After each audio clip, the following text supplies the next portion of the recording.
Right now at 6, an all-new KGW investigation into how authorities say some suspects try to dodge or delay jail. How long ago did you swallow the Finny? What? How do you not know? How the tactic is also tying up police. Plus, a deadly weekend on Portland's streets highlights the ongoing struggle to make them safer. We are still seeing people being violently killed on Portland's roads with far too great frequency. And later, after 4 long months, Ringside Steakhouse is finally open again. Coming up, what the customers are saying and what the owners are saying about the reopening.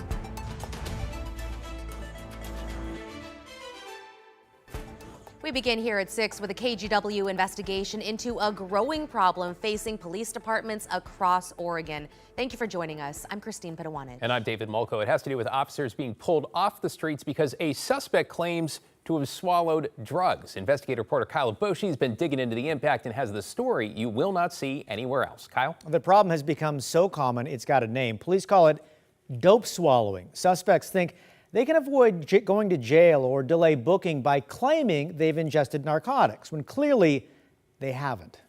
11 a.m., April 29th. Portland police, along with specially trained CERT officers, execute a search warrant in Northeast Portland. During an hours-long sweep of the property, Put your hands up. Put your hands up. Don't move. they discover a woman in a camper. Who else is in here? Just me. Hiding beneath a mattress. Stand up slowly. I'm gonna try to help you out, okay? Okay. The woman is taken into custody. Come on out. An officer explains she's going to jail on an outstanding warrant, when suddenly the woman claims she swallowed drugs, fentanyl. You have anything that's gonna hurt me, stick me or poke me? No. Okay. I just swallowed some fingers. Oh, you did? Okay. The woman, who's been hiding for the past 3 hours, shows no sign of drug use and has no answers. How long ago did you swallow the Finny? What? How do you not know? Despite her questionable claim, police have no choice. They'll take her to the hospital. We're gonna go through the trials and tribulations of you going to the hospital. So we don't want to see you get hurt. For the next 6 hours, a Portland police officer will stay with the woman, follow medics to the hospital, and accompany her to the emergency room. They'll be tied up with this one suspect who claims to have swallowed drugs for almost an entire shift until she's evaluated and cleared by doctors, then sent to jail. Frustrating?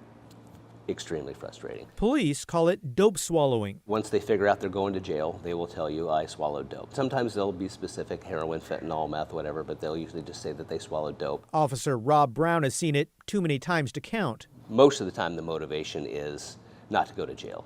What they're hoping for is me to decide I'm not going to waste my time and either give them a ticket or just straight cut them loose and let them go. Law enforcement doesn't track dope swallowing cases, but police agencies around the Portland metro area admit it's a problem they've been dealing with for years, as word is spread among criminals. It's very common for this to happen. That's a massive resource suck. Yeah, it's very frustrating. Bogus claims of dope swallowing keep officers off the street and divert resources away from real emergencies. There's community members who are calling 911 or calling non-emergency asking for our assistance, and we've got part of our resources are just stuck essentially babysitting somebody. The community is suffering because of either people swallowing drugs or saying they're swallowing drugs and they actually haven't. We're literally sitting in a chair in the hospital room. There's nothing that we can do as far as, enforcement action, law enforcement action. Police explain they can't ignore someone claiming they ingested drugs. Even if it's fishy, it must be treated as a medical emergency. This all boils down to liability. In 2018, a work group made up of Multnomah County prosecutors, police, and doctors created a plan to address dope swallowing, including dedicated hospital space and an officer to monitor those who claim to have ingested narcotics. But that plan was derailed due to the pandemic.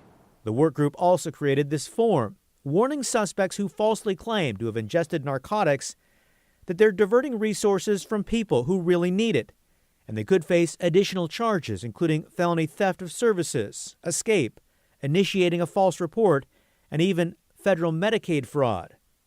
Meanwhile, elsewhere, penalty for false statement during drug arrest by Representative Ivory. Last year, state lawmakers in Utah created stiffer penalties for those who lie about ingesting drugs when they're being arrested. Creates all kinds of time and expense for law enforcement, medical professionals, and it creates a separate penalty for doing that. The Utah lawmaker behind the legislation claims it's working. For now, police in Oregon are tackling this problem by simply waiting it out when resources are available. That trick's gone way by a long time ago. You're not getting freed up for it. Instead of writing a ticket or cutting them loose, officers will wait with a suspect for as long as it takes to make sure they end up in jail.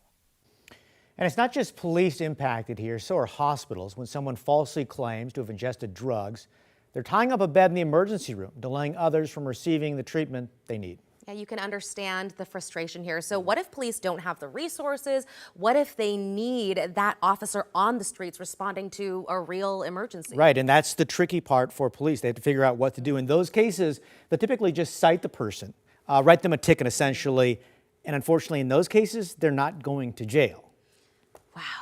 All right, some context there, and obviously it's fair to say an issue that needs some action, as we've seen from your story. Appreciate you highlighting this, as always. Thanks, Kyle. If you have a story you'd like Kyle to look into, you can give him a call anytime. That number, 503-226-5041, or you can email callkyle@kgw.com. Now to a deadly start to the week on Portland's roads with multiple crashes throughout the city. Celine Stevens is in the newsroom with those details. Celine? David Christine, well, the Portland Police Bureau's major crash team was called out multiple times this weekend. That said, traffic-related fatalities are actually down this year compared to this time last year. But a few people I spoke with today say it's too early to claim this as a positive sign of a downward trend. We are still seeing people being violently killed on Portland's roads with far too great frequency. The first weekend of August brought a string of serious crashes to Portland, 2 of them deadly, and both involving pedestrians in different parts of the city. Unfortunately, we've had 3 major crash team activations in the span of about 2 days, one of which involved a vehicle that went into the Columbia River off of Marine Drive. And then we had 2 crashes, both involved pedestrians. Those 2 crashes happening late Sunday night, one in southeast Portland and the other in northwest. Then Monday morning, a rollover crash in northeast Portland left 1 driver seriously hurt. Despite this violent stretch, Portland's Bureau of Transportation says traffic deaths are actually down this year. As of August 1st, which does not include what happened over this weekend, there were 15 deaths in the city of Portland this year. That's compared to 31 traffic deaths at this same point last year.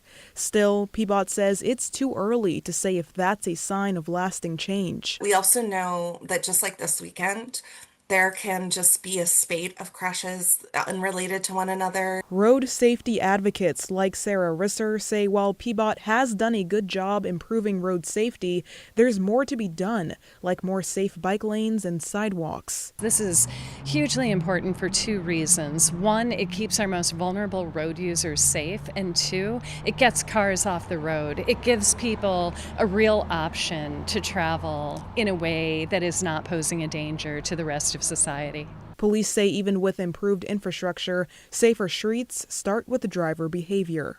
Sometimes dialing back the speed so that you have more of a reaction time. Don't take that half a second, 2 seconds to look at your cell phone. Keep your eyes on the road. Another big thing PBOT has done is decrease speed limits along several streets to help with safety. They say the next safety report with updated crash numbers will be released sometime in the spring. Back to you. Appreciate you looking into this. Thank you, Celine. In your headlines this evening, Portland police and fire are investigating a suspected arson at a playground outside a local nonprofit. Investigators say someone on Sunday morning intentionally set fire to the playground at Cairo Academy on Southeast 139th and Star. Cairo serves immigrant, refugee, and low-income families and had just finished building that structure. Investigators are now looking into whether this was a bias crime. A Washington County deputy is suing a Tualatin apartment complex for $23 million, claiming the owners failed to warn him about a dangerous tenant. That's according to the Oregonian. Deputy Charles Doze was serving an eviction notice at the Timbers at Tualatin last July when a tenant, who investigators say barricaded himself inside, opened fire when deputies kicked in the door. The lawsuit claims property managers ignored red flags, including barricades, altered locks, and reports that the tenant was unstable. Deputies later found the man dead inside the apartment. We'll have more on this case and how Deputy Doze is doing right now tonight on KGW News at 11. And in an effort to move blue and red line trains through downtown a little quicker, TriMet is set to permanently close the Skidmore Fountain Max station. Starting August 24th, trains will run directly between Old Town, Chinatown, and Oak Street. The TriMet board approved that closure last year, saying the station was just 500 feet from the next stop and also had low ridership. Matt? All right, David, thank you. We had a cloudy start to the day, but a sunny finish. It's really nice out there and cool. Only 73 degrees right now. Out in the Dow's, you can tell it's cooled off when you look at the wind. It's gusting to 32 miles an hour. Strong onshore flow. That'll begin to ease a little bit tomorrow, and we will warm up tomorrow. We're finally going to get rid of the thunderstorms that have been plaguing eastern Oregon for the better part of a week. The last of them now finally exiting off into Idaho. So, there they go. The lightning's going with them, too, which is good to see. So tomorrow, mainly sunny all day. We might have some clouds around in the morning, but they'll burn off much more quickly compared to today. We climb to 81 tomorrow, which is still a couple degrees below average. But as we look ahead towards the long-range forecast, first of all, we get rain on Wednesday, so we take this big dip down, and then a big warm-up next week. This is going to be our hottest weather of the summer, potentially lasting for the longest stretch of the summer, too. We'll have more on that for you a little bit later. Okay, sounds good. Thank you, Matt.